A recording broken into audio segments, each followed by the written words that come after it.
Alors, c'est le printemps, et comme toutes les saisons en France, c'est la mode de l'islam.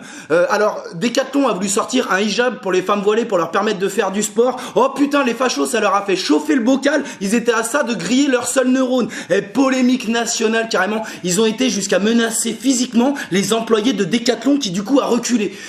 On est en train de remplacer la loi du plus fort par la loi du plus con dans ce pays. Je sais pas si c'est un progrès. Mais je sais pas si vous imaginez le degré d'ennui qu'il faut avoir dans sa vie pour prendre de son temps pour empêcher des femmes de faire du sport.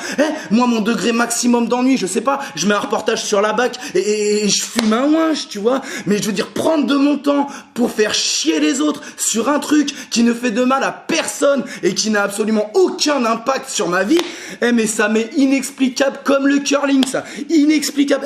Je l'envisage moins que le suicide que je n'envisage pas. Vous voulez pas les lâcher, les femmes musulmanes, à un moment donné, dans ce pays, putain. Vous dites qu'elles sont soumises, mais vous les empêchez de faire les sorties scolaires, vous les empêchez d'aller à la piscine, vous les empêchez d'aller à la plage, et maintenant vous allez les empêcher de faire du sport. Vous êtes contradictoire comme Benalla devant un juge d'instruction, laissez-moi vous le dire. C'est vous qui les discriminez, ces femmes-là. Et par pitié, ne me parlez pas de féminisme, parce que dénier l'individualité et le libre arbitre de centaines de milliers de femmes sous prétexte qu'elles ont un bout de tissu sur le crâne, c'est aussi patriarcal que colonialiste. Voilà, je vous le dis. Putain, et de toute manière, vous en avez rien à foutre des femmes. Les fachos, on vous connaît. Les victimes, les gens qui sont en position de victime, vous en avez rien à foutre. C'est comme les SDF, ils vous intéressent que s'ils vous permettent de légitimer votre discours raciste parce que vous vous faites chier dans votre vie de merde. Putain, aller marcher en forêt, vous nous cassez les couilles. Moi, j'ai vu autant de caractère sous les voiles que sous des cheveux dans ma vie. Voilà. Alors merde, arrêtez de vous exciter là-dessus comme Sarko au musée de la coke, là. Avec l'islam, vous perdez tout sens logique. On dirait Renaud Agen. Je sais pas, changer de disque, merde. C'est pas compliqué. Vous connaissez une femme que l'on force à se voiler? Aidez-la. Vous en connaissez pas? Fermez-la. Voilà, fin du débat. Merci, au revoir. De rien, c'était Mathieu Longade. De rien pour ma participation au débat sur le voile. Putain, c'est si compliqué que ça. C'est du harcèlement moral d'être un musulman en France. C'est d'un putain de harcèlement moral. Même moi, je les aime bien. J'en ai marre d'entendre parler d'eux. Je suis là, je zappe sur ma télé. Je dis, putain, je l'ai déjà vu cet épisode-là. Moi, il y en a ras-le-bol. Du harcèlement moral. Essayez de vous mettre dans la tête d'un musulman qui respecte toutes les lois de la République et malgré tout, tous les jours, dans les médias, on parle de lui en mal. Tu sais, c'est comme si on te faisait des doigts comme ça sous les yeux toute la journée. Tu sais, les médias, ils sont comme ça. Putain, des attentats terroristes. Tiens, c'est ta faute. Tes femmes, elles sont soumises. Tiens, c'est ta faute.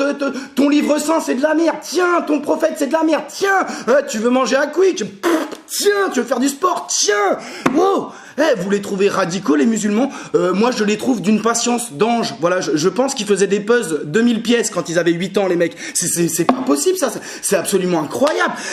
En plus, là, on a passé un cap parce qu'il y a eu un attentat en Nouvelle-Zélande. Voilà, il y a un mec, un terroriste suprémaciste blanc qui a attaqué 2 mosquées et il y a eu 50 morts, d'accord? Et le mec, il s'est radicalisé en France. Il s'est inspiré des théories du grand remplacement. Et du coup, je me suis dit, bon, au moins, les islamophobes de France, ils vont avoir la décence de fermer leur gueule quelques jours. Mais devine, les médias, ils invitent qui? De Villiers, Ménard, Zemmour. Oh putain, j'ai vu ça. Tous les combos de Street Fighter, ils me sont revenus à l'esprit, le truc. Putain, inviter Ménard le jour de l'attentat en Nouvelle-Zélande. Mais inviter Dieudonné les jours de l'attentat de Nemouche. Inviter DSK pour parler de Weinstein, c'est pareil, mais vous pétez les plombs, quoi. Je pense que les médias, vous vous rendez même plus compte de ce que vous faites. À force de remuer la merde, vous en avez plein les yeux, vous vous rendez pas compte, c'est très grave. Ces gens-là, ils ont une part de responsabilité dans ces attentats, d'accord? Renaud Camus, il est cité par le terroriste, comme d'ailleurs Alain Finkielkraut avait été cité à de multiples reprises par Breivik, même si on le dit jamais, l'autre il est cité par le nouveau terroriste, l'autre il est cité par Breivik, et ça fait pas plus de bruit qu'une fourmi qui pète. Putain, mais imaginez si un terroriste musulman disait s'être inspiré d'un imam, je sais pas où. L'imam il serait en tôle. Vous pétez les plombs. Là, il y a des musulmans qui sont morts parce que musulmans, d'accord, assassinés par un terroriste, et vous invitez des mecs qui, sur votre plateau, effleurent l'idée que c'est compréhensible. Et j'étais là, je regardais les débats, je disais, ils sont vraiment en train de dire que c'est un peu de la faute des morts, s'ils sont morts, là, on en est là, vraiment. Elle est où ma weed? Elle est où ma weed? La weed ou le fusil? La weed ou le fusil? On n'en peut plus. Putain, ces gens-là, ils ont rien à foutre sur des plateaux télé, d'accord? Éventuellement, au musée des fils de pute, certains ont leur place, d'accord? Oh, Zemmour, Vous me le foutez sous plexiglas, celui-là, c'est une pièce maîtresse. Mais sur des plateaux télé, ils ont absolument rien à foutre. On est en train de devenir le phare mondial de l'islamophobie. Je sais pas si vous vous en rendez compte.